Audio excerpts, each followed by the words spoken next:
Hey, wake up! It's time to start the show.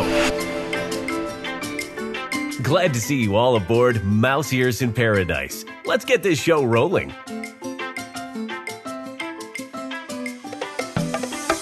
Welcome to Mouse Ears in Paradise. I am Dave, and I'm Becky. Aloha!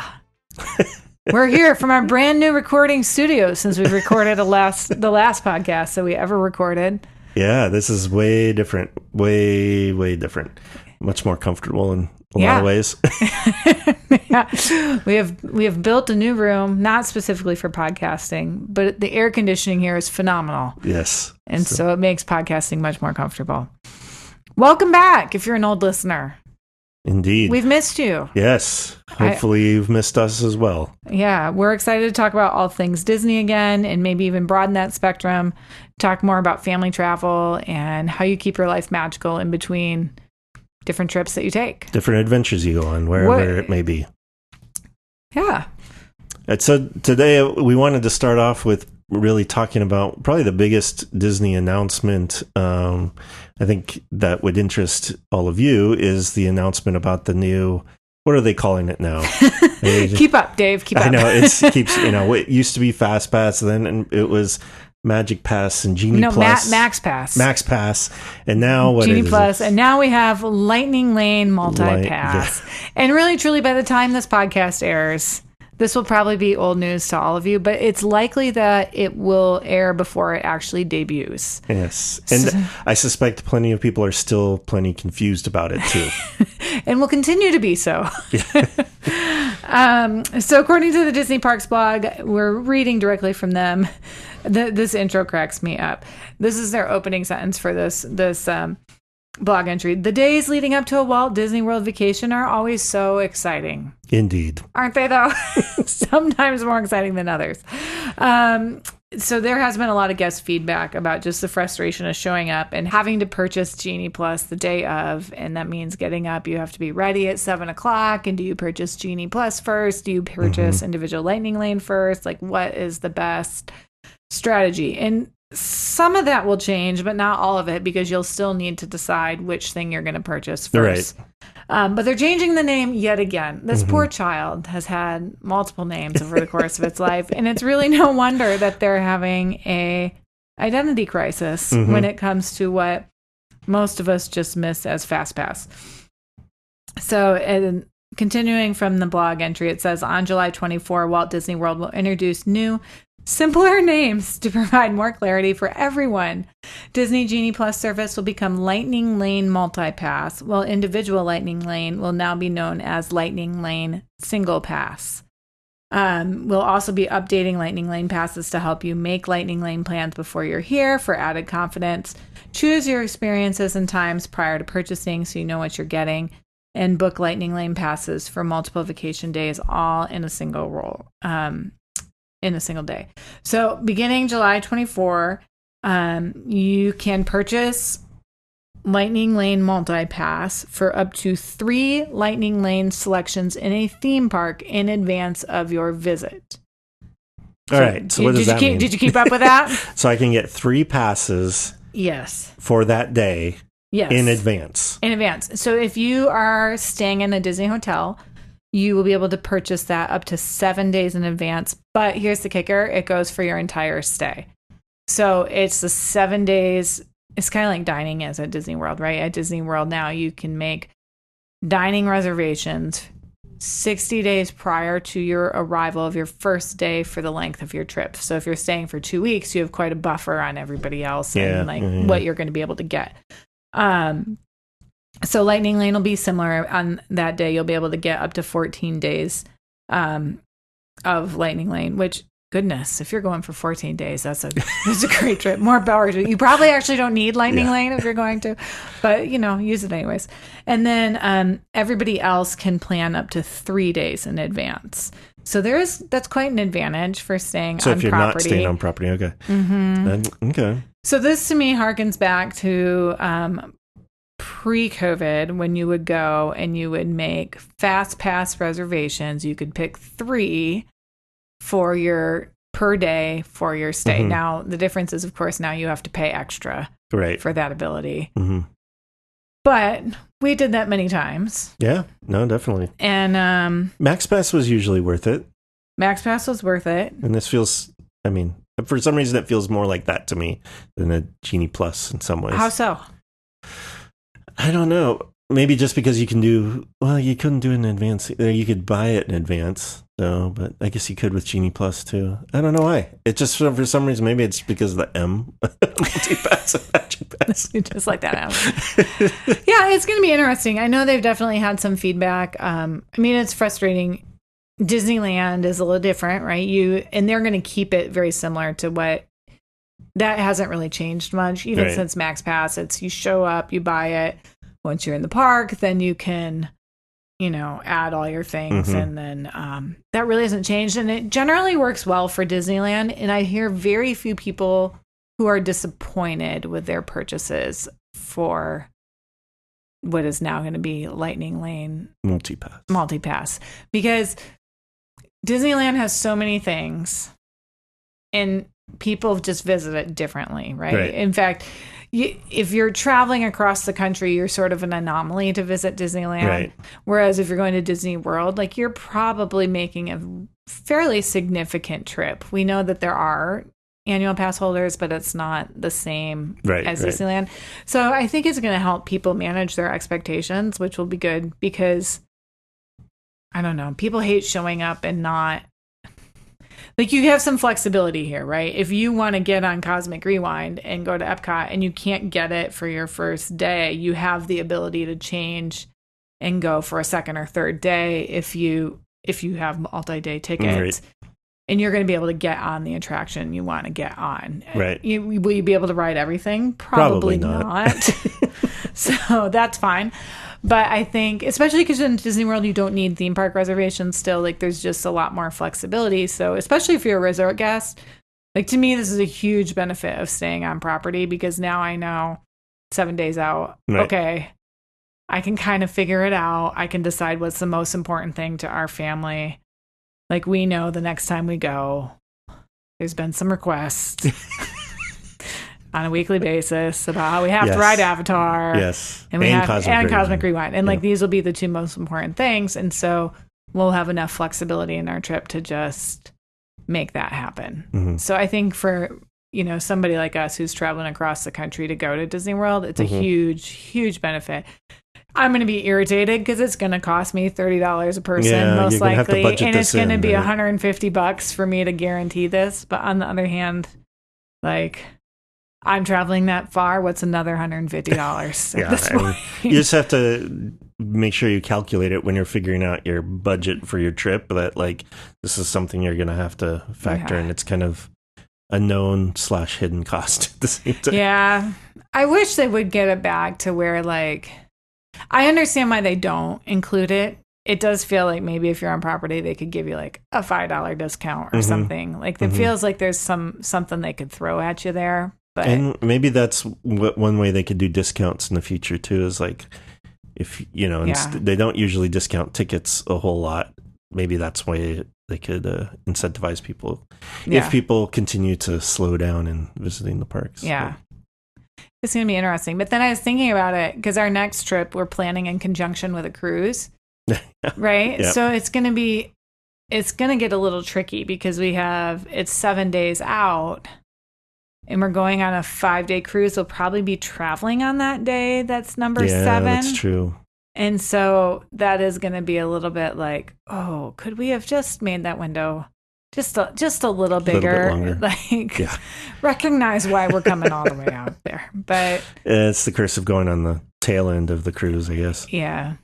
At least we won't be on the cruise when that window opens. I know. That could happen easily if you're on the 7-day cruise, right? Yeah. Or even if you're not staying on property and then you're going to do a 3 or a 4-night cruise prior, like there's some logistical challenges there. I mean, you can purchase the internet, but then that's like another cost.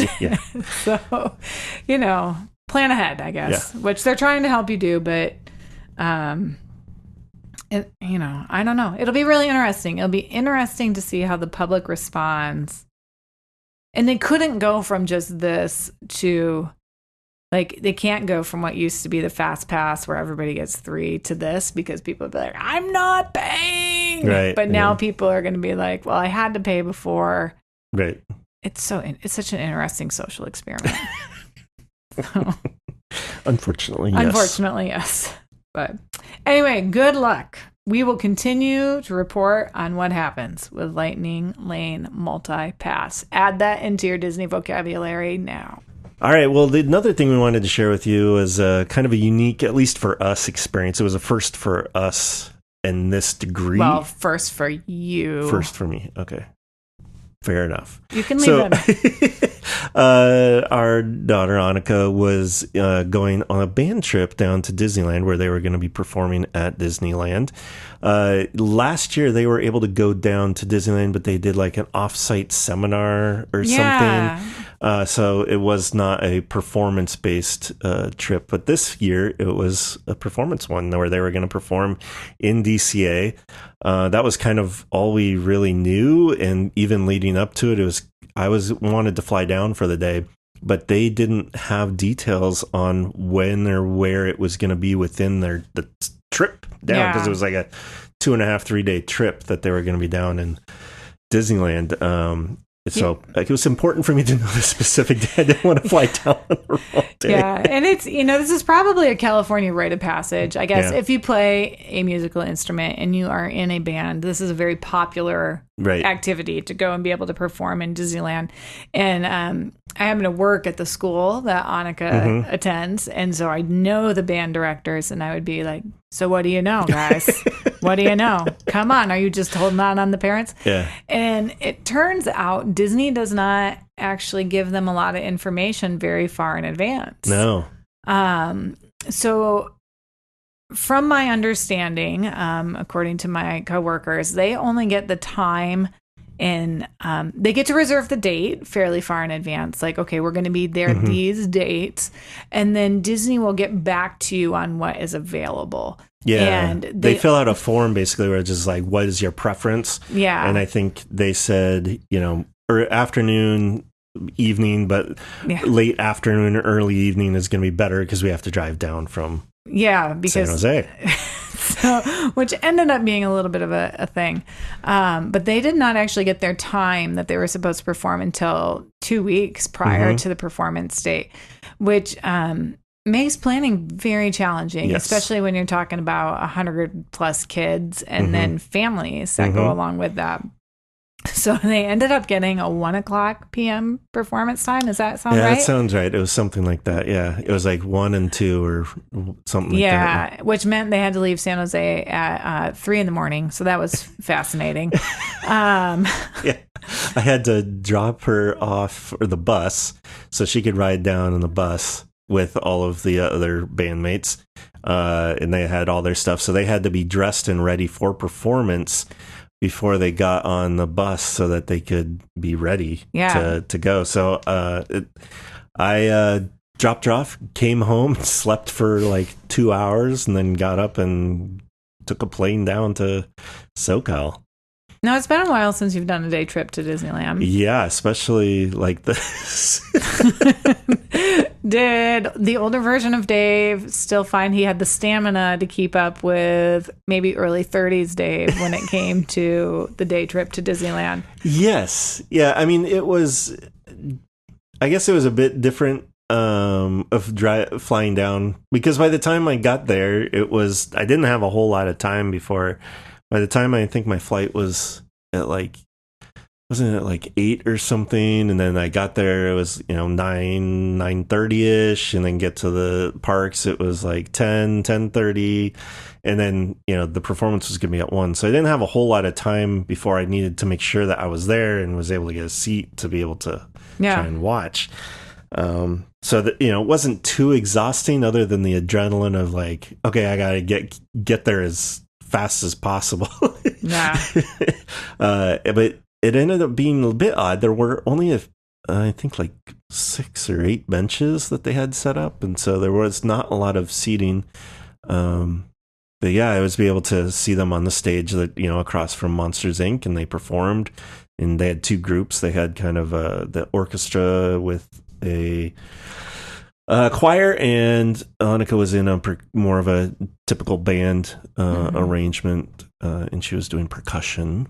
And they did all Disney music, which was very fun. Predominantly it was Disney. Predominantly, yeah. Like they did one medley that was John Williams, which included E.T., which I don't. That might be. It's Universal. Yeah, I was thinking maybe Fox, but like, yeah, it was in there, so that was cool. But like, and they did Star Wars and stuff, of course, as well. But yeah, it was cool being able to watch them up there, and I guess they had a very strict kind of rules backstage as well. Like they couldn't hang out there for a long period of time. So kind of once they did their set, they had to move on and change and try to be able to get into the park to enjoy the evening part.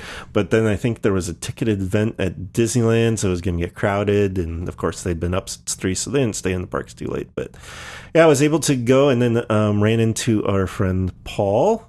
He came and joined and watched the performances as well. It was great to catch up with him. I hadn't seen him in years. I had, I guess, kind of a late lunch with Annika over in San Francisco wharf, whatever, food area. And then what did I do? I think I tried to do a few rides because they were kind of trying to figure out what they wanted to do, and I didn't want to cramp her style with her friends. And I also needed to do some shopping because I had a couple of things I needed. Things, including chocolate peanut butter sandwich from still goes great with a cup of coffee. Still a perfect breakfast food. Yep, loaded with protein. And then I headed back to the airport, and I think I got home like 9. No, it was later than that because I was in bed. Okay.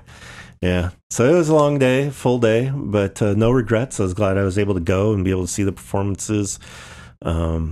And I had an AP still, or a magic key, so I was able to go with relative ease and book it far in advance and make sure that I had booked the whole time she was down there, not knowing what day I needed to be there for.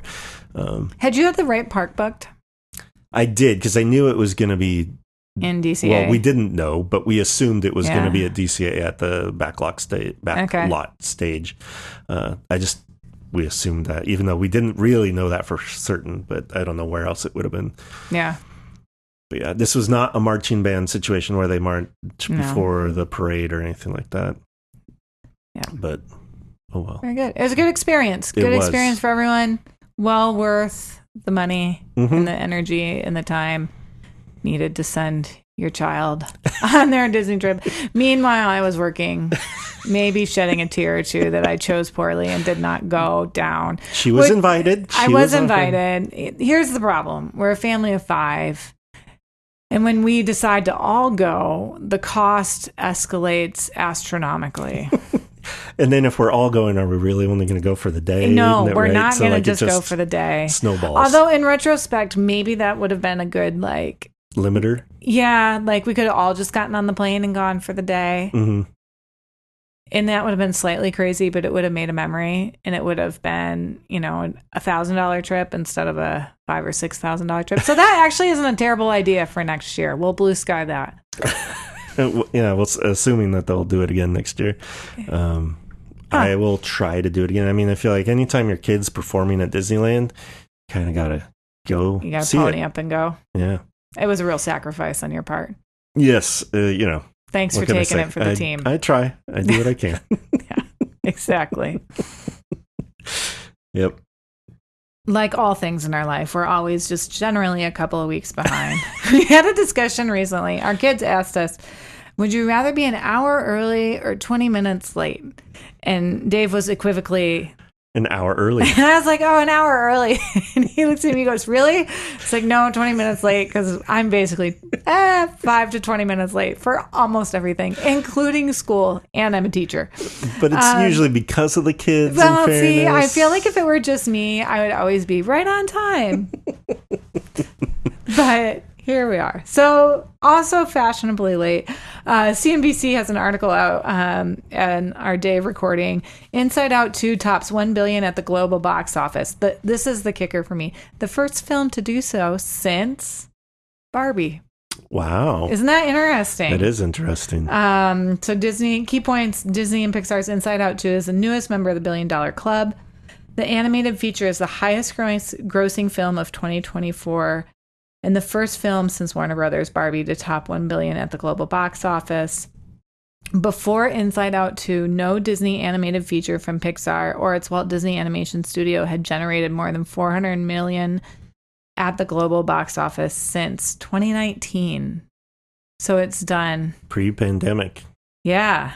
I mean, no, since the pandemic, it's the best one. Yeah. So the pandemic, obviously, the theater box office has been a roller coaster since that happened. So. Yeah.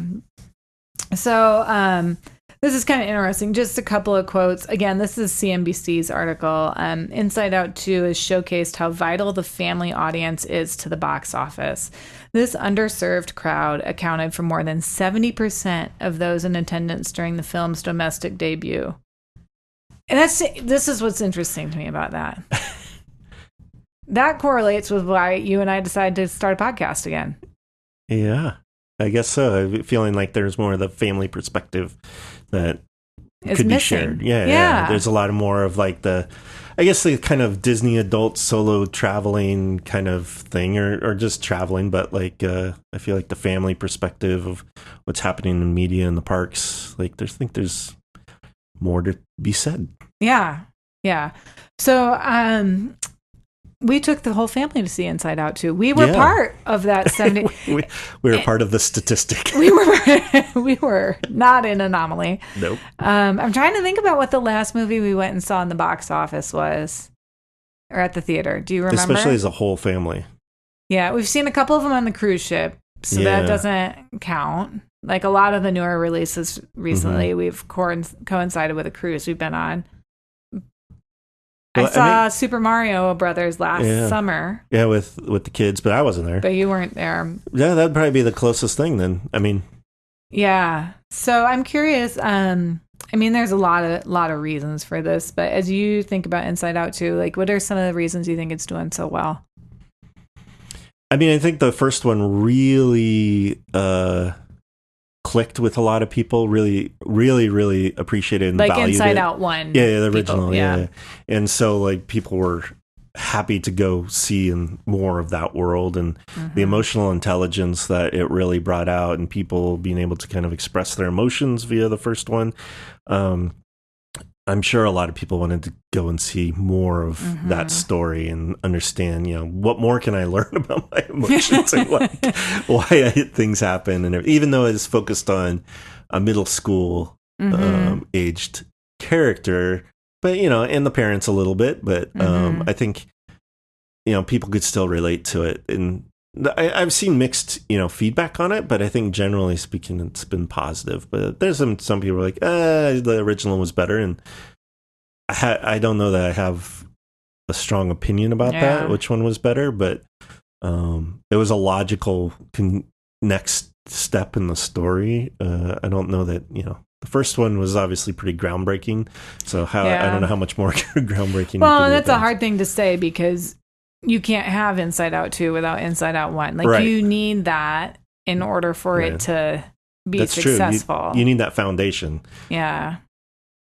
Yeah, I love so many things about it. It was so tastefully done. Like, especially in today's culture, I feel like that could have gone really off the rails in a lot of ways, right? Because these are all things that people now, like, we talk about our emotions now pretty openly in a way that did not happen even 10 years ago. It's true. And sometimes I think that gets to be very, like, it just becomes all about like one person then. And I don't think like Inside Out 2 didn't do that. Like, they acknowledged all these emotions, but then they acknowledged all the separate emotions of all the different people who are playing the story and what it does to each of them as well. Yeah, so how they were each processing it too. Right? Yeah. And then like just anxiety. They did such a great great job on this.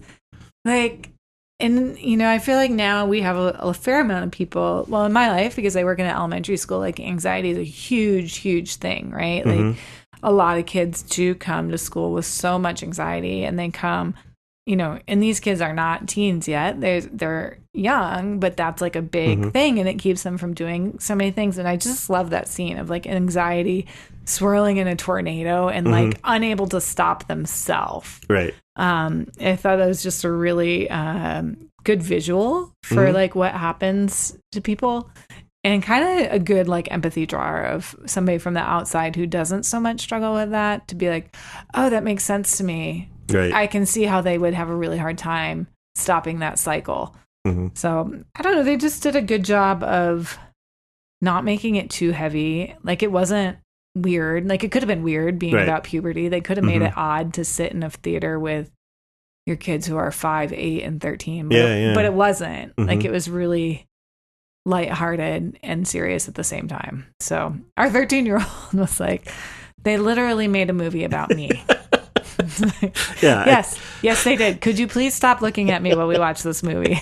We kept looking over at her and each other because it was very relatable for us, being, you know, the character being the exact same age as Annika. So I want to say congratulations to the people at Pixar. I know they've really had a hard few years. Like, I don't know that that's been an easy place to show up to work to all the time. They've had a lot of negative attention from the media for a lot of different reasons. So it's great to see them be successful, because I do think there's a lot of great people there who do a lot of really good work, and it gets lost sometimes in the, like, you know, everyone has had such high expectations for them, and sometimes that makes it hard.